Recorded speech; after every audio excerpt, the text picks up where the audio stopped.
Hi guys, today we are going to talk about a brave new in-ear model that dared to be different. That dared not to have a recommended curve when it comes to frequency response. And that's basically a V-shaped or U-shaped curve. I don't like those. And I like these in-ears because they're deviating from that. These are Hidizs MD4. It says here that they have 4 balanced armature drivers, they have a detachable cable, they have some specs that you can Google online, so I'm not going to talk about that. My version came in nice, like whitish and kinda pinkish tone. I like it. Pink is not for girls only. I bought this piece of furniture myself. Nobody made me. Shut up. But there are a few things that make this model stand out from the crowd. First one is their general tuning, because as I mentioned, these are not your U-shaped or V-shaped. These have slightly different tuning. I'll put that on the screen somewhere. But basically what it is that it is much more mid-range centric. If anything, mid-range is emphasized a little bit on these, and lower mid-range is not all that retracted as with most in-ears. Most of the time, in-ears are tuned to have really elevated bass response. You don't see that here, it's just normal. Then huge dip into the mid-range, especially lower mid-range. Then they're peaking around 7, 8, 10 kilohertz to give you sharpness, and that creates something that's obviously a preferred response when it comes to in-ears. I do not agree with that. I do not prefer it. And if you just look at this graph and think, but that probably sounds thin. No, they don't. To my ears and in my mind, they don't. But there are a few things that really help that they don't sound thin to anybody's ears. First among them is that you get 3 different sets of ear tips. Balanced, bassy, trebly. Just by changing these, you will change how these in-ears sound. But most importantly, something that you don't really see often, this is actually the first time I saw it, there are 2 small switches on each of the earbud. And there is a small tool that helps you move these switches up and down, because you cannot do it with your nails or whatever. You have to have this small tool. One switch is controlling the amount of bass, and the other one is controlling the amount of, it's not highs really, it's just upper mid-range and slightly even lower mid-range. It's just mid-range in my opinion. So really high highs, they stay the same all the time. But by altering baseline and mid-range response, you alter how you perceive the whole sound, including the amount of high frequencies. I'll again put that on the screen. There are 4 different tunings that range from the thinnest and leanest sounding treble one that reminds me a lot on thin hifi models, for example thin hifi T3 or P1 Plus. And I'm not a huge fan of that tonality, but fortunately you can add a little bit of bass, and then bassline becomes warmer.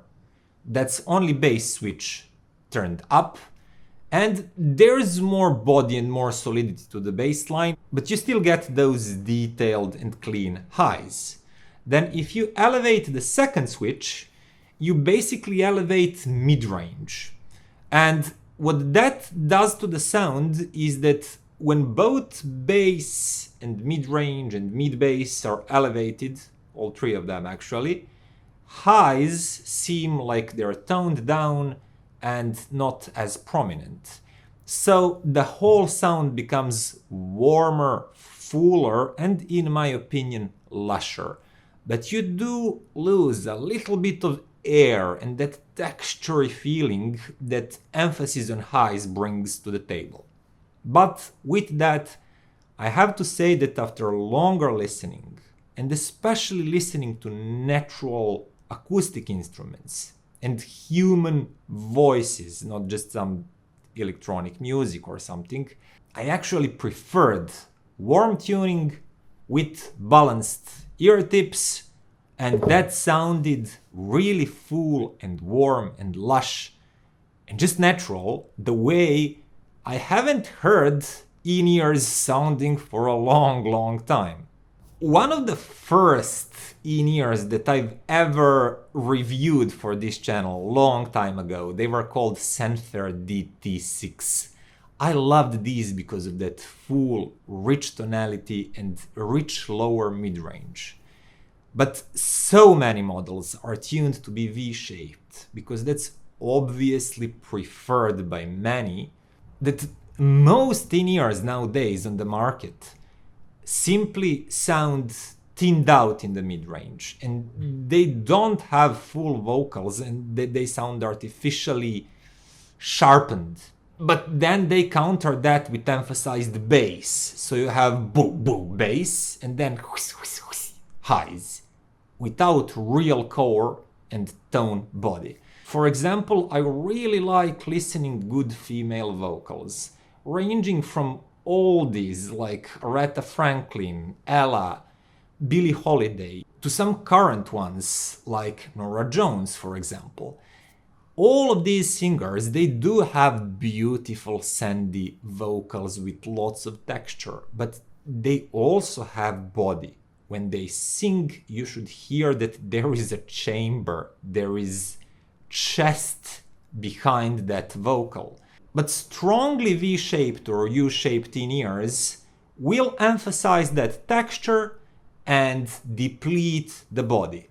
So instead of sounding like a real human, those vocals, especially female ones, I'll explain why, often sound like I'm singing to you and I sound very sibilant.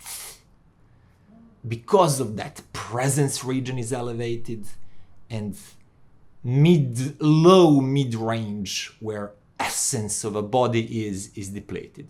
And you get that weird husky tonality and sibilant too, like we are all snakes. And that's equally true for acoustic instruments. Most acoustic instruments have some sort of a chamber, and they does have body and liquidity to it. So it should sound like this.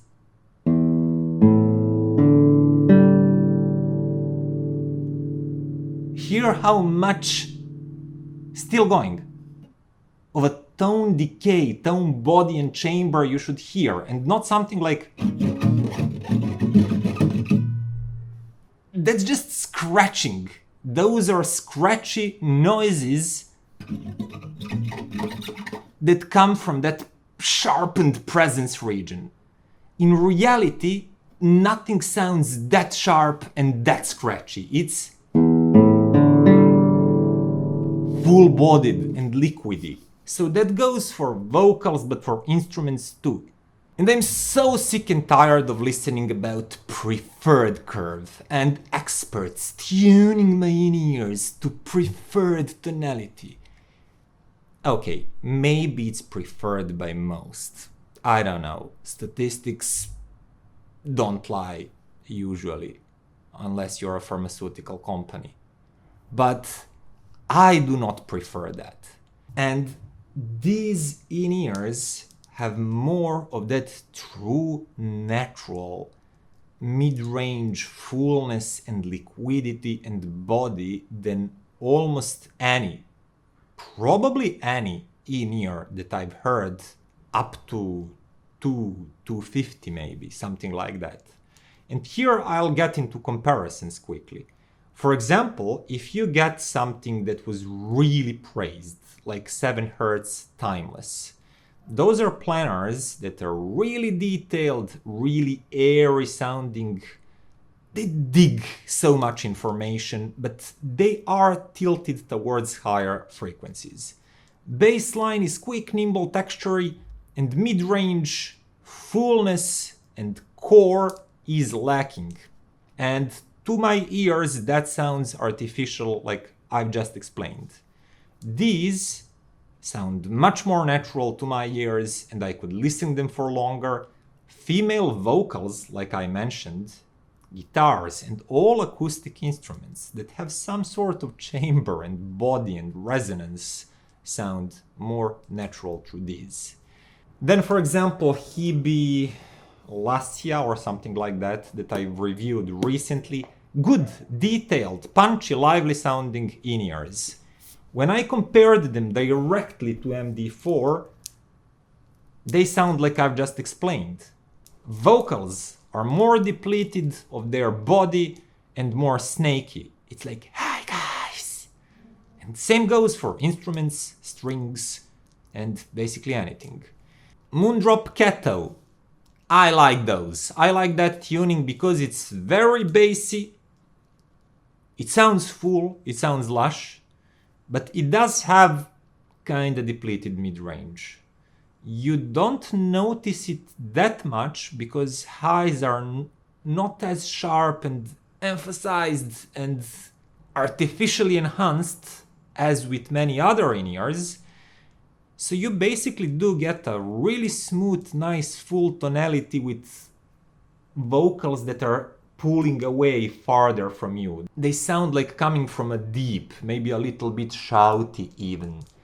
But I like that more than being in your face with presence and hissiness, but don't having any core juice and smoothness and liquidity. So Kato, good ones. I like those. But I like these a little bit more. You can tune Kato's sound slightly, but you can tune the sound of these even more to your liking. And I think that you can achieve more neutral and slightly more detailed, especially in the mid-range, sound signature with these. And finally, something that I really didn't care about was SeeAudio and Crinacle Midnight Yume model. I'm sorry to say this, I don't want to bash another colleague reviewer. It was tuned by his taste, but obviously his taste and my taste are very different. That in-ear has very bloated bassline, very sharp and emphasized and thin upper frequencies, and no mid-range.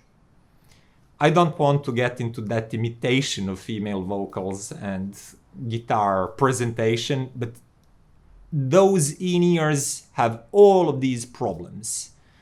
They are creative interpretation of the sound, and there's nothing hi-fi.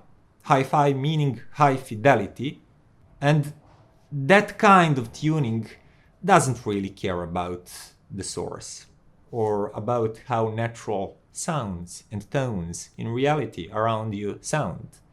If you talk with a friend, do they sound depleted and super sharp and airy, or they just sound normal, mostly mid-range centric, with some details and sense of air and some chestiness, but mostly mid-range centric?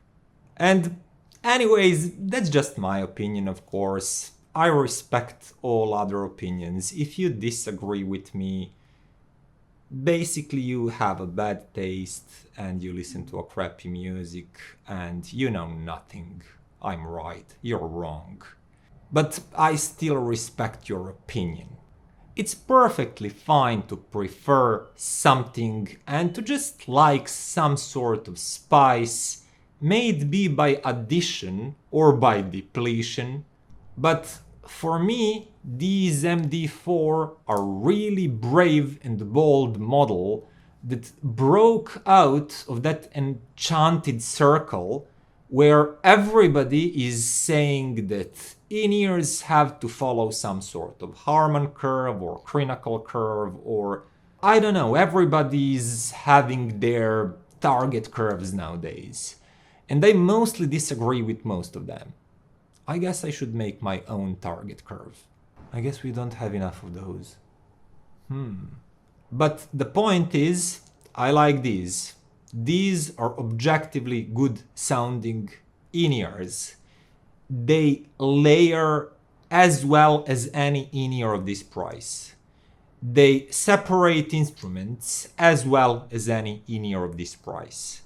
Sense of sharpness and air cannot equal something like 7Hz timeless, because on 7Hz timeless, that's artificially sharpened and enhanced.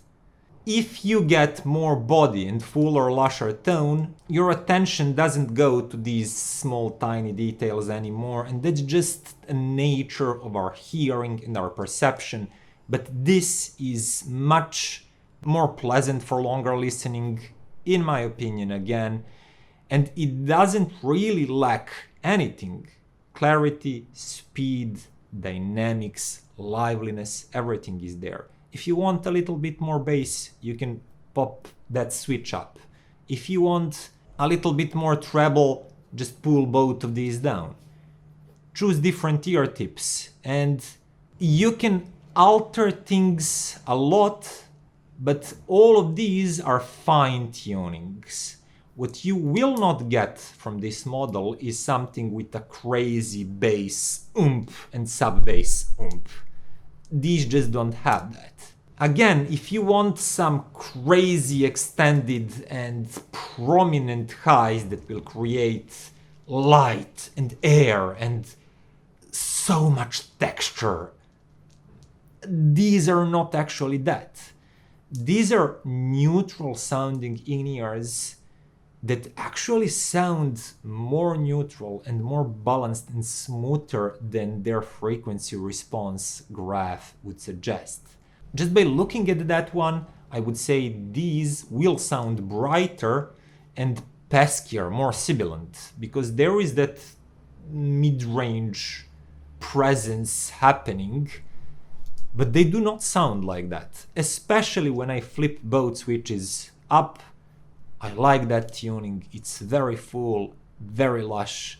It really reminds me of that good old insane bang for buck that was Senfer DT6, but on a much higher level, with much more resolution and dynamics and just clarity of the sound, but with that proper tonality that doesn't follow any modern curve that somebody is claiming to be a preferred one. So if you maybe agree with me, if you think that tone body and tone core and timbre is more important than depleting that same tone just to impress you with peaky and pesky highs, you should probably think about these in-ears.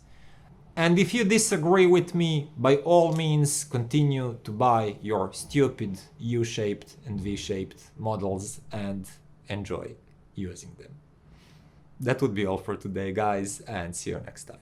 Bye.